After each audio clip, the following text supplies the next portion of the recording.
यहीं पर हमारे राजे स्नान किया करते थे और गर्म ठंडे पानी की व्यवस्था यहाँ पर थी। यहाँ पर वो कढ़ाइयाँ रखी रहती थी, यहाँ पर वो जो सिक्के बनाने वाले व्यक्ति थे वो बैठे रहते थे और सिक्के बनाने के बाद में इस वाले पोर्शन में पानी भरा रहता था। जितने भी किले जीते जाते थे तो वहाँ पर स्वराज को दिखाने के लिए ध्वज लहरा जाता था। यही है छत्रपति शिवाजी महाराज का वो पैलेस, वो स्थान जहां पर अब हम रायगढ़ किले के आ चुके हैं बाला किले को देखने के, जहां पर छोटी बड़ी बहुत सारी इमारतें हैं और इन्हीं इमारतों के अंदर एक ऐसा स्थान है जो कि छत्रपति शिवाजी महाराज का पैलेस हुआ करता था, जहां पर उन्होंने अपनी अंतिम सांसें ली और उनका जो पूरा कार्य था वो यहीं से रन हुआ करता था।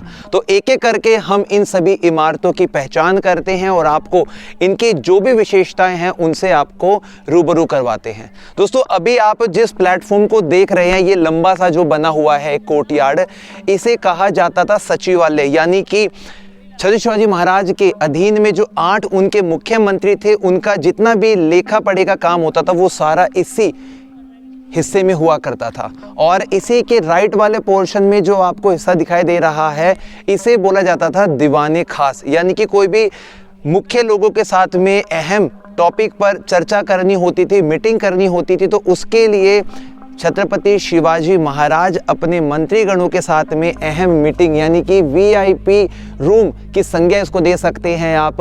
और इसी के साथ साथ में दोस्तों, यहाँ पर हम काफ़ी सारे हिस्से देख रहे हैं। इस पूरे पोर्शन को बाला किले के नाम से जाना जाता है, इसे ही रजवाड़ा कहा जाता है, क्योंकि इसी के अंदर बना हुआ है छत्रपति शिवाजी महाराज का पैलेस भी।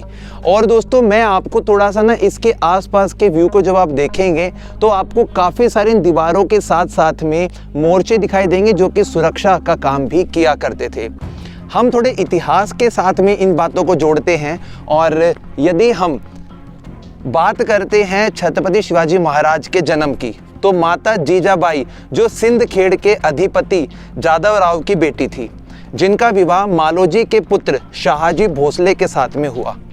19 फरवरी 1630 शिवनेरी की पहाड़ी पर हमारे वीर शिरोमणि छत्रपति शिवाजी महाराज जन्मे और उसी के बाद में उन्होंने अपनी उम्र बढ़ने के साथ साथ में शस्त्र और शास्त्रीय शिक्षा एक साथ ग्रहण करनी शुरू करी।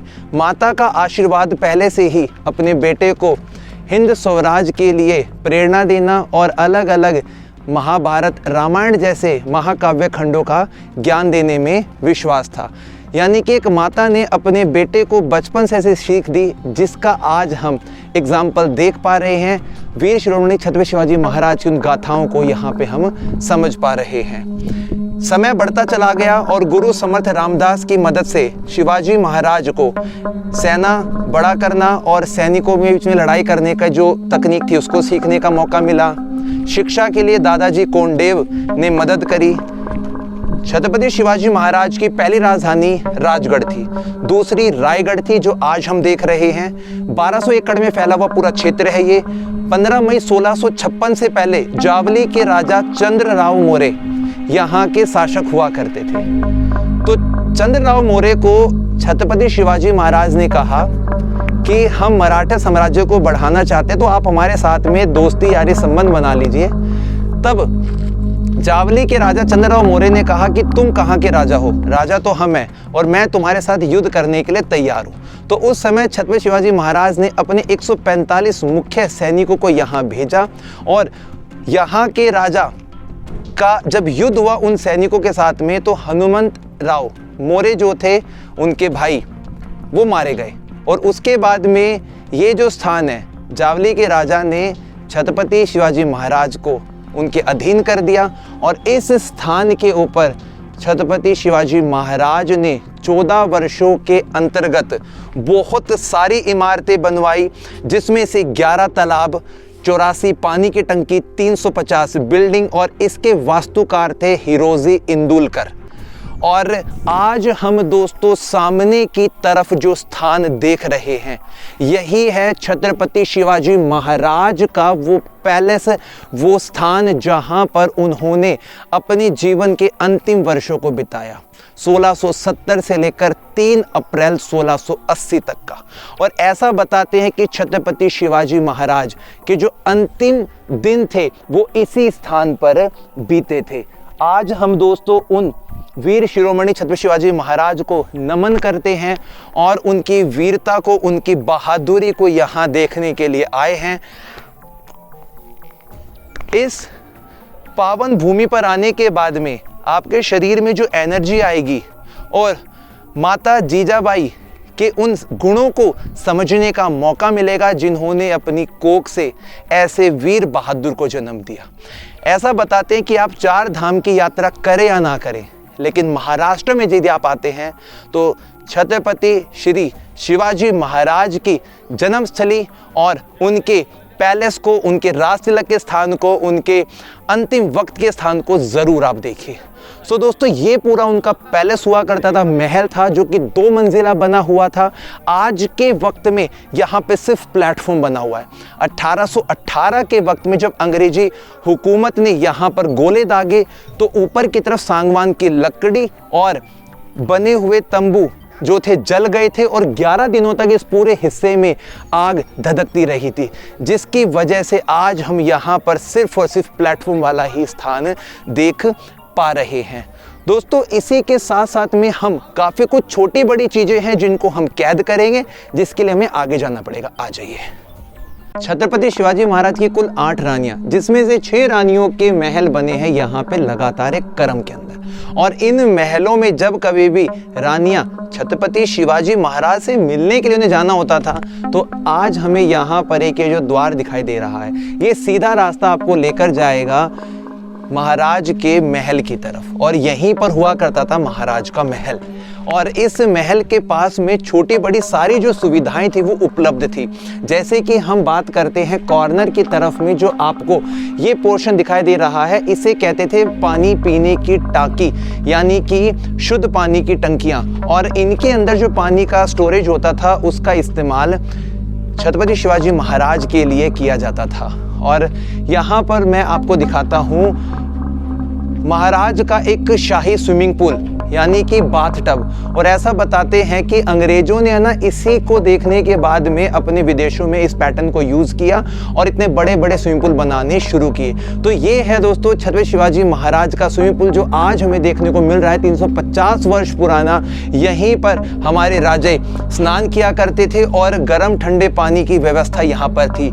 नीचे की तरफ एक बहुत बड़ा तालाब बना है, गंगा सागर तालाब, उसी तालाब से सीधा पानी यहाँ पर आया करता था। और अब हम कुछ कदमों को जब आगे की तरफ लेकर जाएंगे तो इंटरकनेक्टिंग काफ़ी सारी चीज़ें यहाँ पर हमें देखने को मिलेगी। इस वाले पोर्शन कहा जाता है टकसाल, यानी कि मराठा साम्राज्य जब अपने स्वराज की मांग के साथ में आगे बढ़ रहा था तो उन्हें अपनी खुद की मुद्रा प्रिंट की थी, और उस मुद्रा को देखने के लिए अभी हम आगे की तरफ जा रहे हैं। यहाँ पर आप आगे जब जाएंगे तो आपको जो छोटा सा कमरा दिखाई दे रहा है लेफ्ट के अंदर, ये वाला, इसको हम पहले ध्यान से देखते हैं। और यहाँ हम देख पा रहे हैं दोस्तों उस वक्त की जो भट्टी होती थी जहाँ पर आग जलाई जाती थी, ऊपर बड़ी बड़ी कढ़ाई रखी जाती थी, उसके अंदर जो मेटल होता था, जो धातु होती थी, उसको मेल्ट किया जाता था और उसके बाद एक खांचे होते थे, उनके अंदर उसको मोल्ड करके उनको जो सिक्कों की आकृति थी दी जाती थी। यहाँ पर वो कढ़ाइयाँ रखी रहती थी, यहाँ पर वो जो सिक्के बनाने वाले व्यक्ति थे वो बैठे रहते थे, और सिक्के बनाने के बाद में इस वाले पोर्शन में पानी भरा रहता था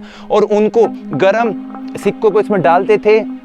उसके बाद में जो टकसाल है, मिंट है, बनकर तैयार होती थी। सेम इसी प्रकार का जो काम है वो यहाँ पर भी देखने को मिल रहा है। ये पूरा पोर्शन था उस समय की मुद्रा, करेंसी, टकसाल को प्रिंट करने का वो स्थान, वो कमरा। अब यहाँ से हम कुछ चीज़ों को और निहार लेते हैं, चीज़ों को समझ लेते हैं। जैसे यहाँ सामने वाला जो पोर्शन आपको दिखाई दे रहा है, ये 8 खंभों के साथ में बना हुआ एक छोटा सा बुर्ज है, जहाँ पर छत्रपति शिवाजी महाराज हवा लेने के लिए या बाहर के नज़ारे को देखने के लिए अपना अच्छा वक्त यहाँ पर शाम के वक्त में बिताया करते थे। सामने वाले इस पूरी खंडर इमारत के अंदर आपको 2 यहाँ पर टूटे हुए 3 मंजिला और आज के वक्त के 5 मंजिला जो इमारत दिखाई दे रही है, ये एक वक्त पहले 5 मंजिला 7 मंजिला की हुआ करती थी। एक जो इमारत थी वो शिवाजी महाराज के लिए थी और जो 7 मंजिला इमारत थी वो रानियों के लिए शाम के वक्त में यहाँ बैठकर ठंडी हवा लेने के लिए, बाहर का नज़ारा देखने के लिए हुआ करती थी। इसे कहा जाता है दोस्तों विजय स्तंभ, जहाँ पर 5वीं मंजिल पे ध्वज लहराया जाता था केसरिया कलर का, और इसी के साथ साथ में जितने भी किले जीते जाते थे तो वहाँ पर स्वराज को दिखाने के लिए ध्वज लहराया जाता था। सामने की तरफ पानी का जो टांका दिखाई दे रहा है उसे कहा जाता है गंगा सागर।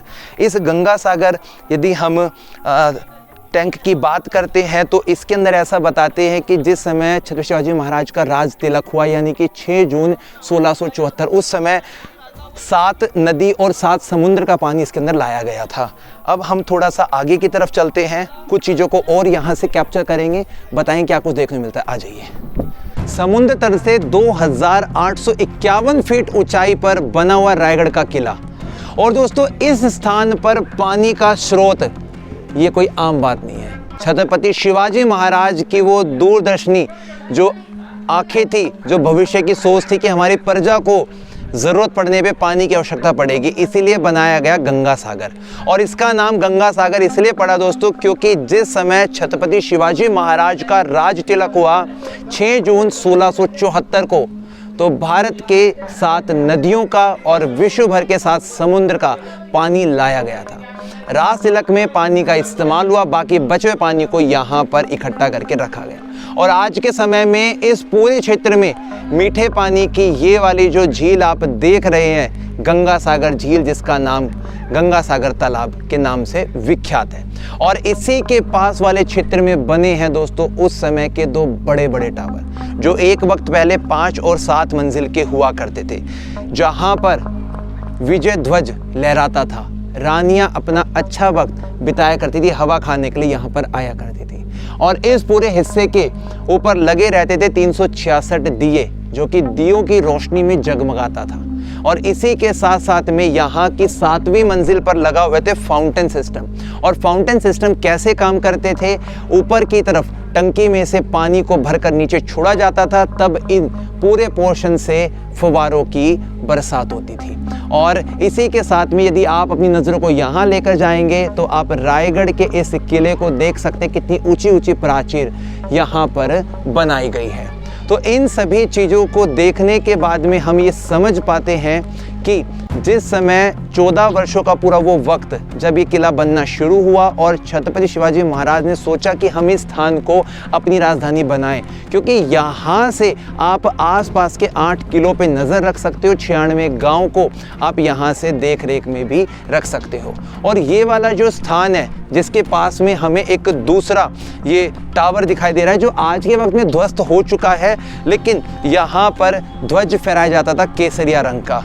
और इसी के आगे वाले हिस्से में जब हम थोड़ा सा आएंगे तो हम यहाँ का एक मुख्य दरवाजे को देख पाएंगे, जो आपकी नज़रों से अभी थोड़ा सा होगा दूर, लेकिन पास जाने के बाद में यहाँ के इतिहास को आप जब सुनेंगे तो आपको भी बड़ा अच्छा लगेगा। इसे कहा जाता है दोस्तों पालकी दरवाज़ा। जैसा इसका नाम तो वैसा ही उसका काम। रानियाँ यहाँ पर पालकी में बैठकर आया करती थी। पालकी 2 तरह की होती थी, एक खुली पालकी, एक बंद पालकी। बंद पालकी में रानियाँ होती थी, तो ये इसीलिए बना हुआ है पालकी का दरवाज़ा। ये जो छोटे बड़े आपको दीवार के अंदर से आते हुए होल दिखाई दे रहे हैं, ये ऊपर जाने के मार्ग हैं और ये पूरा राजशाही पैलेस का भाग है। और इसी पालकी द्वार के जब हम इधर वाले हिस्से को देखेंगे तो जो बाला किला पर बना हुआ है उसको मुख्य देखने का स्थान यहीं से बनेगा। एक के बाद एक 2 दरवाजे लगे हैं। शाम को 5:30 बजे के बाद में सारे दरवाजे बंद हो जाया करते थे और कुछ स्टेप्स को चढ़ने के बाद में हम पहुंच जाएंगे ऊपर की तरफ, जिसे कहा जाता है बाला किला। आ जाइए।